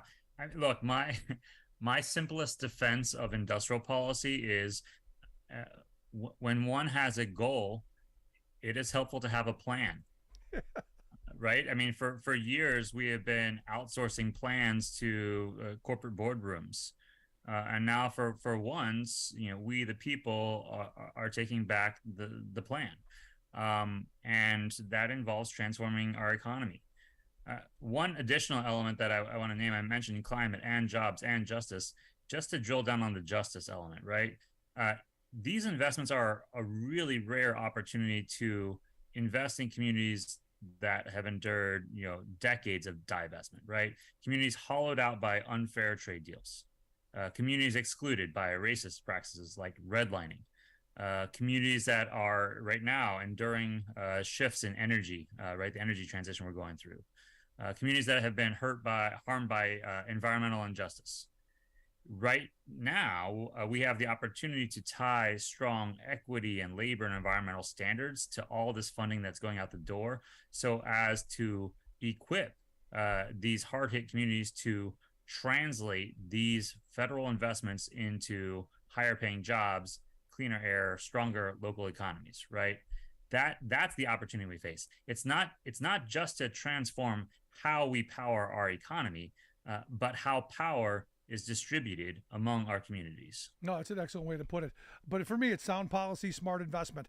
That's the way forward. Now, you talked about private money going into building all this stuff, and that's what happens when you have public dollars going in that direction, which is why I've always said I'm a big supporter of public-private partnerships, as long as they operate in the way of using public dollars to get a public outcome using private interests, not ensuring that private interests get public dollars for themselves. And I think there's a distinction there. That's absolutely right. Right. I mean, here what we're doing is, leveraging the power of public dollars to spur a sea change in how private dollars also flow. Right. Private dollars need to be guided. We are guiding them now. We are guiding them towards wind and solar power, but also wind and solar manufacturing. We're guiding them towards, electric vehicles and also electric vehicle manufacturing. We're guiding them towards retrofits of our homes and offices to make them cleaner, more efficient, and healthier. Right? These are things that were always the right thing to do. But the corporate boardrooms alone were not going to do it. They needed some guidance. And right now, what you see is basically a $2 trillion guidance. Or you could look at it a different way. There's one way to herd cats, and that's put out a little food. Put out the food dish, and they will come. And look, the $2 trillion, that's an incentive to move in a direction and to bring those jobs back. Now, I got to tell you, I hate the idea that we're funding corporate America to do the right thing, but we're in a moment where I don't know that there's any other way for this to happen. Or do you see any other way than the path that we've taken? Look, there's a lot of tools in the toolbox. This is not the only one. But I do think, the proof is in the pudding. Those investments that I just named at the outset, right? Those are all private investments, right? And those private investments will matter to folks on the ground if we get the details right, who are going to be able to take good, high-paying jobs, often jobs that are accessible to folks without a bachelor's degree. These are investments that will clean up the air in communities that have seen, decades of toxic pollution. These are investments that will, invest in the local tax revenue of communities like mine and central West Virginia, like communities across the country that have been harmed by, like I said, unfair economic policies, unfair trade deals, energy transition, and the lot. So yes, it's true that a lot of this is public dollars guiding private investments. But if we get the details right, if we tie those investments to labor standards, to equity standards, they can make a real difference for folks on the ground. Now, you mentioned your former state of West Virginia. Joe Manchin, the senator from there, vowed I think it was just yesterday, in fact, that he was going to fight the radical climate agenda.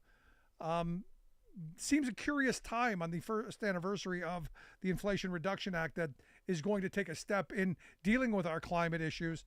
Seems an interesting time to be throwing that out, of fighting the radical agenda.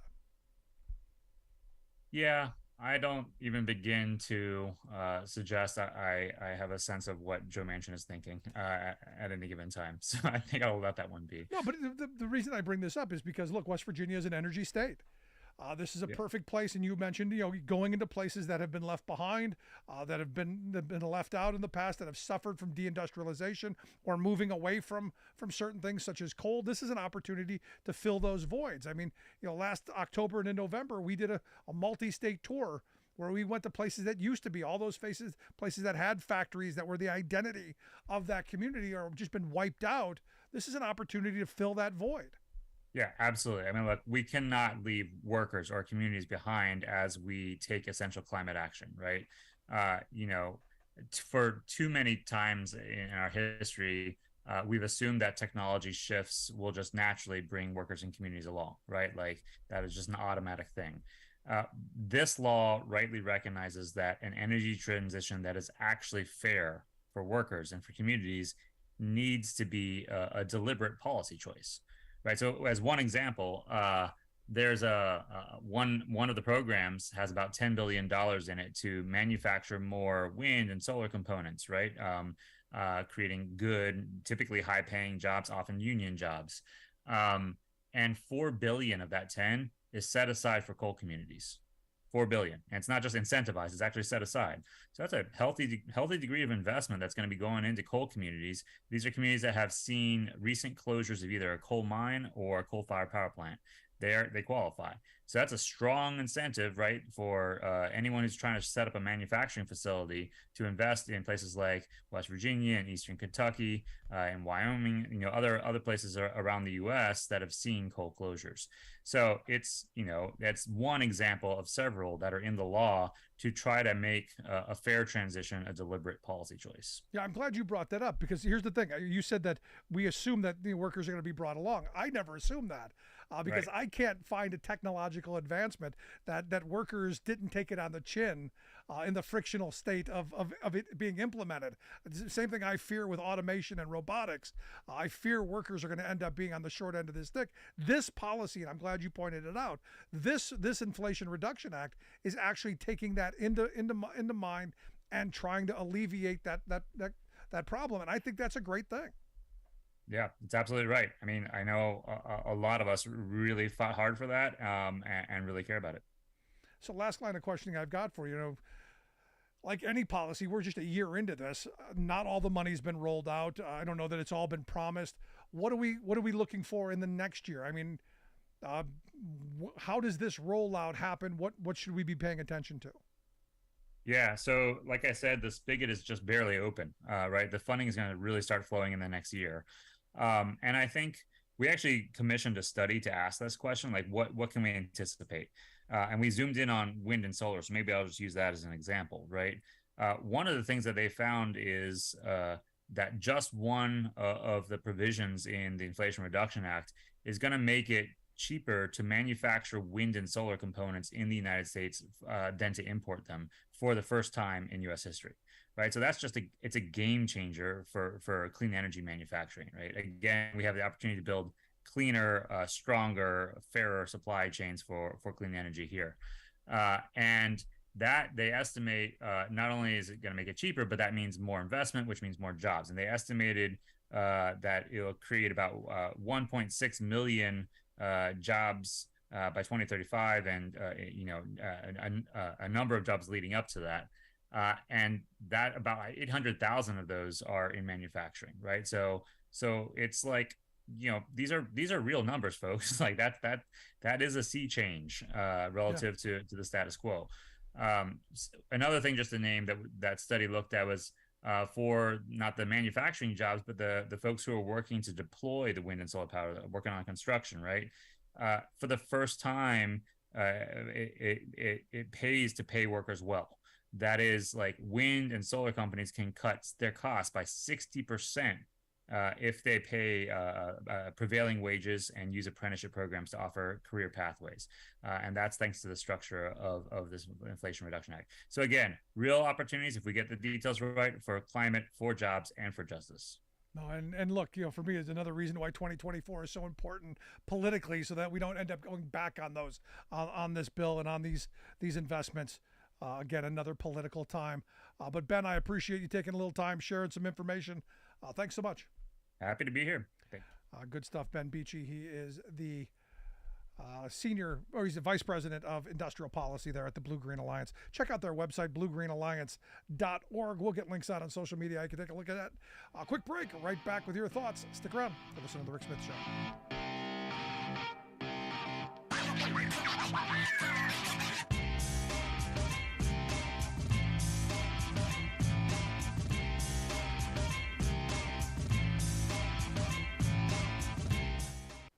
I'm Rick Smith, and this is Labor History in 2.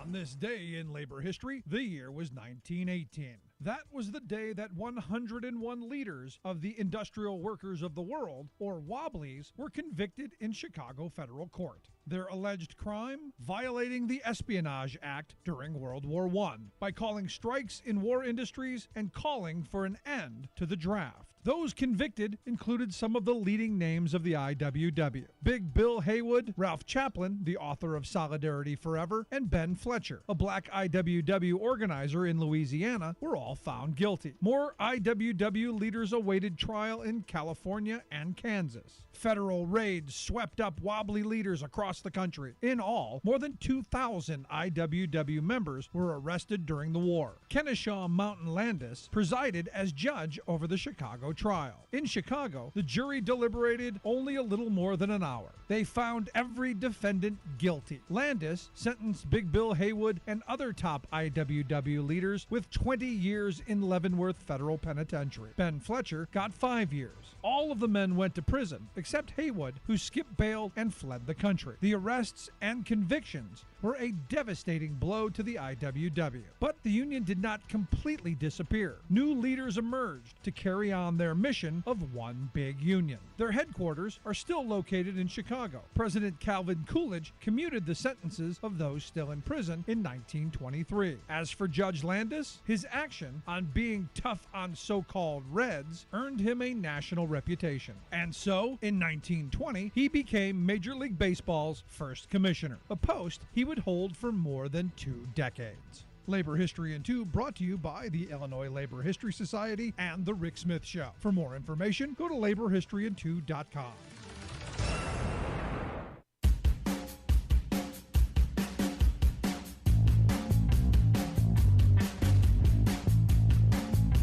Welcome back to The Rick Smith Show. Check out our website, thericksmithshow.com. Questions, comments, something in your mind, email me, Rick at thericksmithshow.com. You know, this is one of those moments. Have you noticed that you don't hear much about Jim Jordan anymore? You know, it seems like nobody cares about Jim Jordan anymore, or Bobo for that matter. I haven't heard much about Gun Fetish Barbie or Marjorie Three Names. Been kind of quiet on the crazy front. And I don't know if that's just the mainstream media just kind of taking a break, or they're just not producing fresh, crazy content. I don't know. But how many people saw that Jim Jordan's committee, the House Judiciary Committee, subpoenaed Merrick Garland and Christopher Wray, the FBI director? I didn't. You know, it was a small little story I saw. Wasn't a big deal. I know. The weaponization. They're weaponizing the government against poor, pitiful Donnie. Have you noticed something with the persecution of Donald Trump? Have you noticed that none of the people who are witnesses, none of the people who are involved are actually Democrats? Have you noticed that it's all Republicans? Somehow, Joe Biden has weaponized the Republican Party against themselves. It's crazy. It is literally crazy. Now, I look at what's going on down in Georgia. And you've got a state, I think it's a state senator who's now looking into going after Fani Willis because, you know, she's weaponized. They published the names of the jurors, the grand jurors, who were the ones who set down the indictment. And now you've got the Fulton County Sheriff's Department that are investigating threats against these jurors. And this is one of those things where there's part of me that goes, why do we publish the names of these grand jurors? Because you knew that crazy people are going to threaten them. And look, there are lunatics on all sides of the politics, but you know, this promoting of violence that we see is crazy. For instance, in my neck of the woods, evidently, you know, some old woman was all angry, 69-year-old woman, charged with arson and other related crimes, when she set 3 fires to the home of the mayor in her town. I guess she really didn't like that decision that the mayor made. And this is one of these things where you go, explain to me why you would take this kind of action.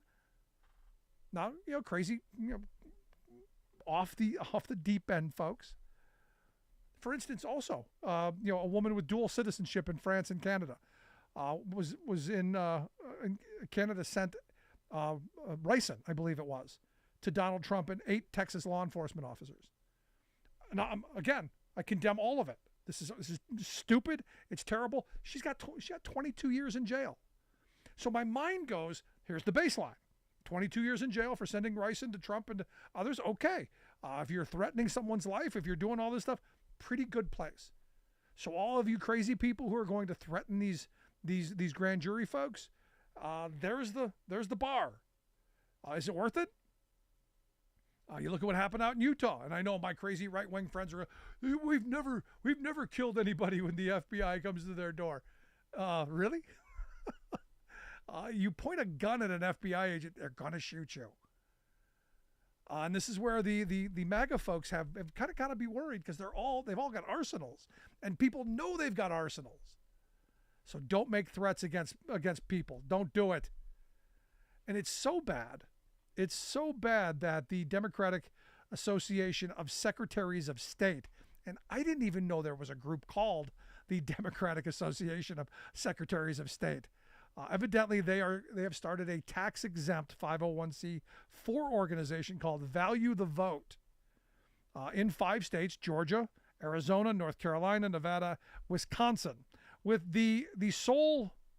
one of the sole purposes to protect election officers, to protect the officials who take care of that show up for election day.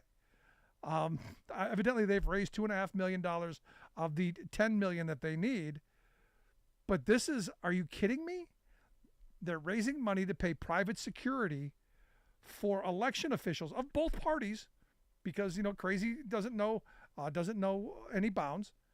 There seem to be a lot of red hat crazy though. And they're going to evidently protect those folks and then register new voters and try and combat disinformation. And I'm going, $10 million? That's all you think you're gonna do all that with $10 million bucks? It's crazy where we are, isn't it? And I'll tell you, 20 years ago, I knew things were getting heated. I knew we were a little tense. Never would imagine where we are today. Never imagine how mean we are to each other, how hateful and spiteful that you see people, especially people who view the others. And I'm of the mindset of, how do we organize people to come back together, get between the curbs and hammer out what are real problems? Because as I started today's show off on, that Anthony Oliver, or Oliver Anthony is his name, the guy with the Richmond song, he's hit a nerve that working people need to understand. And he's got a story. He's authentic. He's a real guy who's suffering real consequences. The question is will we take this moment and come together, or will we use this as another thing to divide us? Will this be the thing that can draw us together? Will this be the spark? Can it be? Because at the end of the day, if we start focusing on the right things, like the reasons that our education system is failing, the reason that our cities are crumbling, our rural communities are struggling, if we focused on the real problems and said, hey, let's fix those, and we focused on the reason why we're in the situation we're in, the rich people ain't gonna be very happy.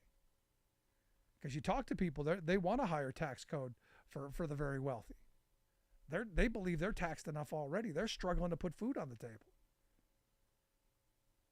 When we start focused on the right things, I think we can do great things. But as long as we're continually at each other's throats, red hat, blue hat ain't gonna make it. Want to hear your thoughts though? Miss any portion of the program, download the podcast wherever you find your favorite podcast. You can find ours. Email me if something I said got under your skin, on your nerves, made you happy, made you sad. By all means, email me, rick@thericksmithshow.com. I do answer all emails personally. Appreciate you taking some time to tune in. We'll see you back here next time.